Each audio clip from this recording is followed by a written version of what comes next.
अतिक्रमण के खिलाफ जारी जो अभियान में पथराव जो हुआ है उसको लेके 5 लोगों को गिरफ्तार किया है और अडानी पर जारी है संसद में गतिरोध और देश भर में जितने भी मुख्यालय हैं, हेडक्वार्टर जितने भी हैं, उनमें कांग्रेस ने विरोध प्रदर्शन किया है। जम्मू में आंगनबाड़ी वर्कर से मोबाइल मांगे जा रहे हैं वापस। रंगीन खबरों की परत दर परत खोलता है तबसरा, बयां करता है खबर के पीछे की कहानी। तीर पंचाल से सब कुछ दिखता है।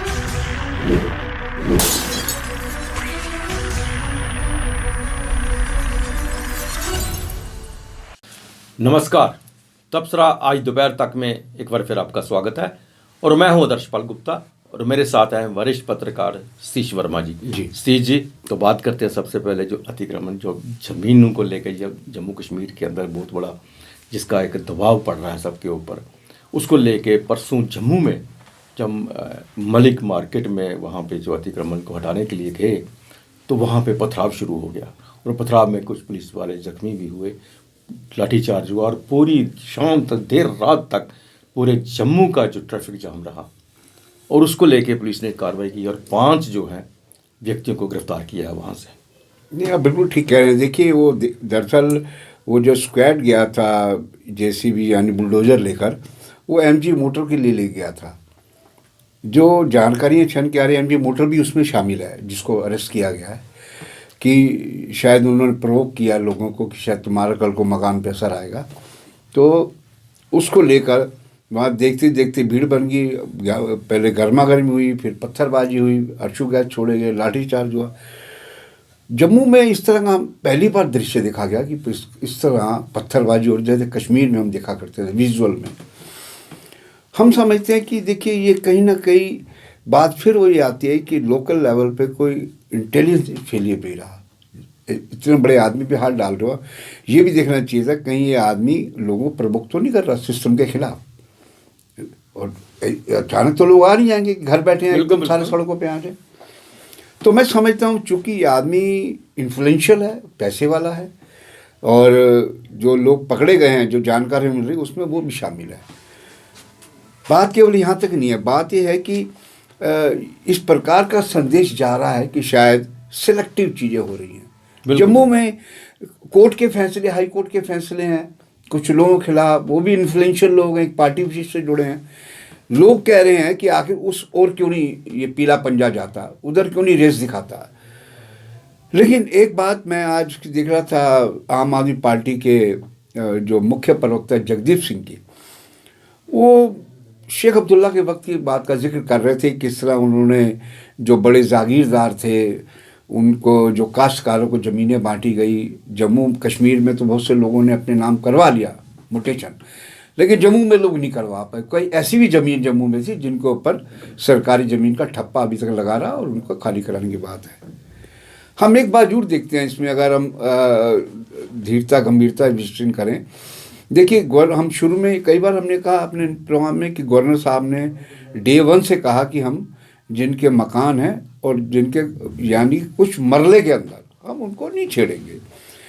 लेकिन कंफ्यूजन कहाँ रहा कि उसका कोई लिखित ऑर्डर नहीं था। हालांकि देर रात डीसी ने भी वीडियो लिखा ऑर्डर नहीं था, जिसकी वजह से लोगों को प्रवोक करने में उस शख्स को एक मौका मिल गया। अगर ये पहले ही एक ब्लैक एंड वाइट में ऑर्डर आ जाता कि भाई आप इन लोगों को नहीं छेड़ेंगे, तो आखिर ये बात बाद में भी तो डीसी साहब को बोलना पड़ा। और उन्होंने कहा कि बल्कि ये भी कहा कि जिनके छोटे दुकानें हैं उनको भी हम तंग नहीं करेंगे। ये एक अच्छा स्टेप रहा है, वेलकम स्टेप है। और ये स्टेप बल्कि जैसे उपराज्यपाल साहब ने कहा था मनोज सिन्हा, उसके इमीडिएट बाद ये ऑर्डर हो जाना चाहिए ताकि ये स्थिति नहीं पैदा होती। अब देखिए ना, आज जिस प्रकार से पूरे प्रदेश की बात करें, वो सांबा हो, वैली हो, तमाम एक ही खबर है जम्मू कश्मीर से कि एंटी एंक्रोचमेंट ड्राइव चल रही है। तो हम समझते हैं कि देखिए, कई बार क्या होता है कि आपके इरादे नेक हैं, लेकिन उसको क्रियान्वित करने में या कम्युनिकेशन गैप है या निचले लेवल पर ऐसे भी कुछ अफसर हो सकते हैं जिनके तार इंफॉर्मेशन दी गई हो। इसके साथ सीजी टेक्निकली भी ये जुड़ा होगा, क्योंकि अगर वो कोई ऐसा ऑर्डर निकालते हैं जिसमें इनको राहत मिलती है उस ऑर्डर को लेके बड़े मगरमच्छ जो है वो भी जाके स्टे ले सकते हैं, बिल्कुल, कोर्ट में जा बिल्कुल। सकते हैं। ये भी कारण हो सकता है नहीं कि नहीं ऑर्डर अभी नहीं तक नहीं निकाले नहीं जा रहे नहीं हैं। नहीं, वो तो स्पेसिफिक होता है ना कि आप मकान इतने मरले के लोग, वो मगरमच्छ तो सैकड़ों कनाल दबाए बैठे हैं, वो चाहे सुंजवा में हो या चुआदी में कहीं भी हो। जो देखिए इस तरह की ये खबरें, शासन, हम कह रहे हैं कि जितनी मर्जी लोकप्रिय शासन हो, जनता के हित में काम कर रहा हो, गुड गवर्नेंस हो, अगर आप बड़े मगरमच्छ आपसे बचते रहेंगे तो वो आपका करा कराया काम सारा खराब हो जाता है। तो मैं इसलिए कह रहा हूँ कि ये जो कल डीसी साहिबा ने जो ऑर्डर निकाला, वो ऑर्डर बड़ा बेहतरीन ऑर्डर था, माकूल था। अगर ये ऑर्डर 4 दिन पहले निकला होता तो मैं समझता हूँ इस तरह के जो एलिमेंट है जो लोगों को प्रवोक कर रहे हैं, लोगों में घुस कर, ये बात आपने बड़ी दुरुस्त कही कि तो ये जो उनको प्रवोक मौका कर नहीं रहे हैं, मिलता। प्रवोक कर रहे हैं, क्योंकि उनको मौका ये भी फैक्ट है कि जो जैसा आपने कहा कि जो बुलडोजर गया था जी, उसने किसी छोटे मकान को नहीं गिराया, मतलब ही नहीं, उसका तो सिर्फ उसी के लिए गए थे वो। गया था। हाँ। ये बात तो सही है कि उसे उन लोगों को प्रवोक किया और हाँ। साबित भी हो गया, हाँ। ये बात साबित होगी कि उसने प्रवोक किया जी। था। और लोग उसी बातों में आगे डर के मारे कि अगर ये ठीक है, अगर ऐसा ऑर्डर पहले निकाला होता तो वो शायद नहीं आते, क्योंकि वहाँ सिस्टम ये है, सबसे बड़ी प्रॉब्लम ये है सतीश जी, ज़मीन किसी ने कैप्चर की हुई है, बेची आगे किसी के पास है, बनाई आगे किसी और ने है। 3-3, 4-4 हाथ ये बिकी हुई ज़मीनें हैं वहाँ पे, छोटी ज़मीनें जो है, बड़ी जो जिस पे कब्जा किया वो इसकी बात नहीं कर रहा, छोटी ज़मीनों की बात कर रहा हूँ। ये सबसे मुश्किल की बात है। और जिन्होंने खरीदी उन्होंने पैसे दे के खरीदी हुई है, बिल्कुल। जिन्होंने कब्जा किया वो पैसे कमा के चला गया, उनका क्या गुनाह है? जो उनका कोई गुनाह अच्छा, आज देखिए मैं और एक वीडियो देख रहा था हर्षदेव सिंह, और दिलचस्प इसमें पहलू ये है कि हर्षदेव सिंह कहीं जहाँ धरना दे रहे हैं वो एज ए लीडर आम आदमी पार्टी नहीं दे रहे, उनके वीडियो में भी कहीं आम आदमी पार्टी का जिक्र नहीं हो रहा।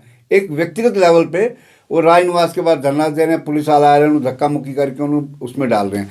तो मैं समझता हूँ, देखिए एक बात तो मानना पड़ेगा कि जो पॉलिटिकल लोग होते हैं उनको अपने वोटों का भी निशाना होता है। ये तो वही चाहे वो बात है, किसी पार्टी जब का, उसके पास पार्टी है, सब उसके प्रवक्ता प्रेस कॉन्फ्रेंस कर रहे हैं, Yes. तो वो अपनी पार्टी को लेके वहां धरना दे सकते देखिए, हैं। वो तो तंदूर गर्म है, चलो एक चपाती हम भी लगा लेते हैं। युद्धवीर सेठी जो है वो बीजेपी के नेता हैं, हाँ। उनकी धर्मपत्नी मिनिस्टर रही है। उन तक का कल बयान था, कड़वा बयान, कि अगर तंग किया जाएगा तो हम फिर देख लेंगे। आप देखिए ना, हर पार्टी इस कोशिश में किसे लगी है देख लेंगे? सिस्टम के खिलाफ। हाँ। सिस्टम तो आप मतलब हैरानगी, वही तो हैरानगी होती है, डायरेक्ट इनडायरेक्ट सिस्टम तो वही आपके पास हैरानगी है। होती है कि ये लोग, हर आदमी जो है इस माहौल को, इन स्थितियों को अपने अपने चश्मे से देख के उसको एक्सप्लॉइट करना चाहता है। आज कांग्रेस ने भी जो प्रदर्शन किया, उनके 2 मुद्दे थे, एक LIC और एक SBI, और उसमें वकार रसूल वानी थे, रमन भल्ला थे, क्या नाम है, एडवोकेट रविंद्र, पूरी लीडरशिप थी। डिस्ट्रिक्ट कांग्रेस कमेटी का गुरमीत सिंह जनरल सेक्रेटरी, वो सब नेता थे वहाँ, हम वो सब इसी विषय पर, दूसरा विषय उनका यही था जिस विषय की हम बात कर रहे हैं। तो मैं समझता हूँ कि देखिए, हाल जो स्थिति, कई बार क्या होता है कि आप एक अच्छा काम करने जा रहे हैं, लेकिन उसके क्रियान्वयन में, उसके कम्युनिकेशन गैप में वो चीज़ें पूरा दृश्य बदल देती हैं, और मतलब अच्छे नेक नीति के का एक नेगेटिव इम्पैक्ट चला जाता है। तो मैं समझता हूँ कि इस पर मॉनिटरिंग कर रहे हैं, और इसमें ये भी बात लगातार उठ रही है, वो भी कह रहे थे, क्या नाम है, हर्षदेव सिंह, जिन लोगों ने सैकड़ों कनालें जमा कर रखी हैं, वो बीजेपी के अंदर बैठे हैं, बीजेपी से जुड़े भी हुए हैं, ये वो सवेरे बहुत बोल रहे थे।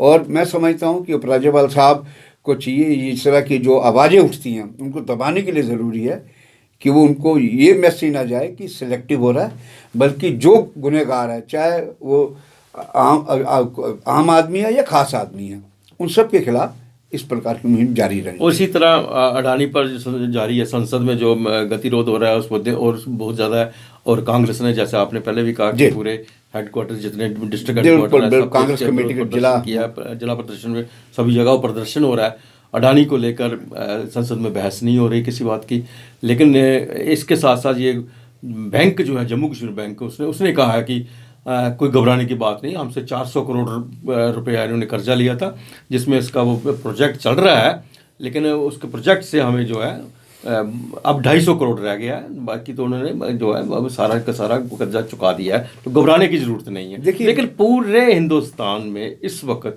इनके शेयर नीचे जाने के कारण खलबली मची हुई है। देखिए अदर जी, ये तो बैंक कहेगा, वो सत्ता की हाँ में हाँ मिलाता है, सबको पता है, छुपी बात नहीं है, वो चाहे पुलिस हो या सिस्टम हो, एडमिनिस्ट्रेशन हो।